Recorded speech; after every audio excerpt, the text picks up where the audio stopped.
ఇక one of the very very versatile actors. ఆయన్ని మనం ఎన్ని సినిమాల్లో కమెడియన్గా చూసాము, అలాగే మనం మర్యాదరామన్లో చూసాం. ఇక పూలరంగడు అండ్ పుష్ప సునీల్ గారు.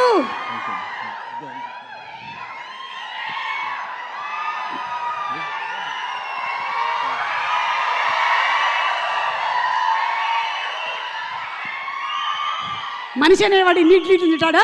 ఒకటి తీసేయి.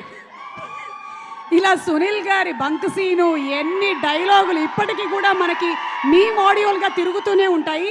That's how great actor you are Sunil garu. And అంతే హార్డ్ వర్కర్. ఈ రోజుకి కూడా అసలు ఎక్కడ ఏదో మనం ఒక పొజిషన్లోకి వచ్చేసాము ఇంకా రిలాక్స్ అయిపోదాం అని అనుకునేదే లేదు. ఇప్పటికీ కూడా ఐఎమ్ షూర్ మీరు 18 గంటలు 19 గంటలు ఎన్ని గంటలు కష్టపడతారో తెలియదు, కానీ హ్యాట్స్ ఆఫ్ టు యూ అండి. అయితే ఈ కథ ఓకే చేయడానికి అంటే ఒక్కొక్క కథకి ఒక రీజన్ ఉంటుంది కదా. ఈ కథ మీరు ఓకే చేయడానికి గల రీజన్ ఏంటి? అంటే ఇది శేష్ సినిమా కాబట్టి, బి నేను ఇస్తా ఆప్షన్స్ మీకు, ఇది మృణాల్ హీరోయిన్ కాబట్టి.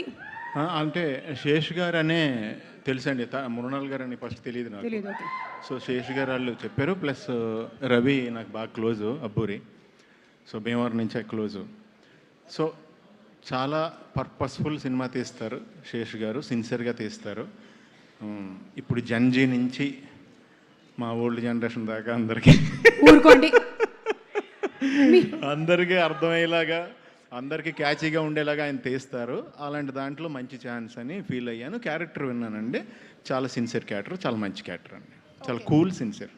అంటే మీరు చాలా నెగటివ్ షేడ్స్ ఉండేటువంటి క్యారెక్టర్స్లో కూడా కనిపిస్తూ ఉన్నారు. అదిగో మీరు లుక్లో అలా కనిపిస్తుంది. అంటే నేను మామూలుగా కామన్గానే చూస్తున్నాను, అలా అనిపిస్తుంది.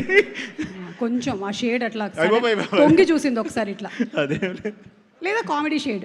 ఇది అవి రెండు కాకుండా మధ్యలో ఉండేటువంటి ఒక షేడ్ అంటారా? సిన్సియర్ అండి, సిన్సియర్. ఈ సిన్సియర్ షేడ్ అంటారు. ఓకే, నాకు ఈ షేడ్ ఉన్నట్టు తెలియదు అసలు. ఓకే, సో ఒక సిన్సియర్ షేడ్ ఉండేటువంటి. ఇప్పుడు ఆయన దొంగ అయితే సిన్సియరే కదండి. సో ఆయన అయితే దొంగే, అది చెప్పారు కదా. అదే చెప్పారు, కానీ ఎందుకో ఏదో సంథింగ్ మిస్సింగ్ కొడుతుంది నాకు సమ్వేర్. చూద్దాంలేండి, సినిమా రిలీజ్ అయిన తర్వాత మనకు తెలుస్తుంది. ఇంకేమైనా మీరు అనురాగ్ గారు వర్క్ చేసినటువంటి ఎక్స్పీరియన్స్ ఏమైనా? ఫస్ట్ టైం కదా మీరు అనురాగ్ గారు, ఎందుకంటే అనురాగ్ గారు తెలుగు సినిమాలో ఫస్ట్ టైం చేస్తున్నారు. అవునండి, అవును. తెలుగు సినిమాతో ఆయన చాలా ఏళ్ళ నుంచి అసోసియేటెడ్గా ఉన్నారు, కానీ ఫస్ట్ టైం తెలుగు సినిమా చేశారు ఆయన. అనురాగ్ గారు, నేను వెరీ లక్కీ అండి, అనురాగ్ గారితో స్క్రీన్ షేర్ చేసుకున్నా. ప్రకాష్ రాజ్ అన్నయ్యతో ఫస్ట్ ఇప్పుడు చాలా రోజుల క్రితం నుంచే నేను షేర్ చేసుకున్నాను. అది అలాగా నేను యాక్చువల్గా ఈయన ఫ్యాన్ని, చాలా పెద్ద ఫ్యాన్ని sir. I'm big fan sir, really. And ఆయనతో వర్క్ ఆర్టిస్ట్గా చేయటం అనేది చాలా కిక్ ఫీల్ అయినండి, రియల్లీ. సూపర్ అండి. అండ్ శేష్ అండ్ షనిల్ వాళ్ళిద్దరి కాంబినేషన్ ఎలా ఉందండి ఆన్ సెట్స్? మీరు చాలా మంది డైరెక్టర్స్తో వర్క్ చేసి ఉంటారు, డిఫరెంట్ కైండ్ ఆఫ్ ఎక్స్పీరియన్సెస్ ఉంటాయి, ఒక్కొక్కళ్ళది ఒక్కొక్క స్టైల్ ఉంటుంది. షనిల్ స్టైల్ ఎలా ఉంది? అంటే కూల్ అండి, వెరీ కూల్.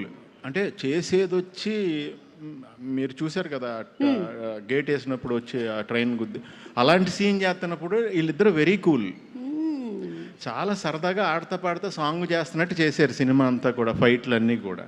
అన్నీ బాగా కూల్గా ఉంటారు. ఆర్టిస్ట్ని అస్సలు ప్రెషర్ పెట్టరు. నేను విన్నానండి చాలా మందికి ఈ సినిమా చేయడం మొదలుపెట్టిన తర్వాత బీపీ షుగర్స్ తగ్గాయని. బికాస్ మోస్ట్లీ అండ్ సమ్మర్స్లో కూడా వాళ్ళు లాస్ట్ ఇయర్ చేసినప్పుడు it was more cool, temperature కూడా తక్కువ ఉండిందని విన్నాను నేను. మేబీ శేష్ గారు, షనైల్ గారు లాగా ప్రతిరోజు షూటింగ్ చేస్తే నాకు తెలిసి ఫార్మాస్యూటికల్ ఇండస్ట్రీ పడిపోద్ది.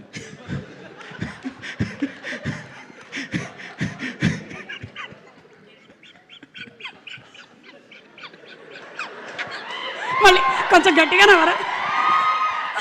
నాకు అది ఇదే మాకు కావాలి. నాకు 5-6 వస్తే కంట్రోల్ చేసుకునే ఒకటి ఇస్తుంటానండి యాక్చువల్లీ. అది ప్రాబ్లం, అది that is my problem. Sorry. లేదండి, but your problem is box office minting money కాబట్టి ఇట్ ఈస్ గుడ్ ప్రాబ్లం అండి. థ్యాంక్ యూ అండి, thank you so much Sunil గారు. Looking forward to seeing you on April 10th. Thank you so much.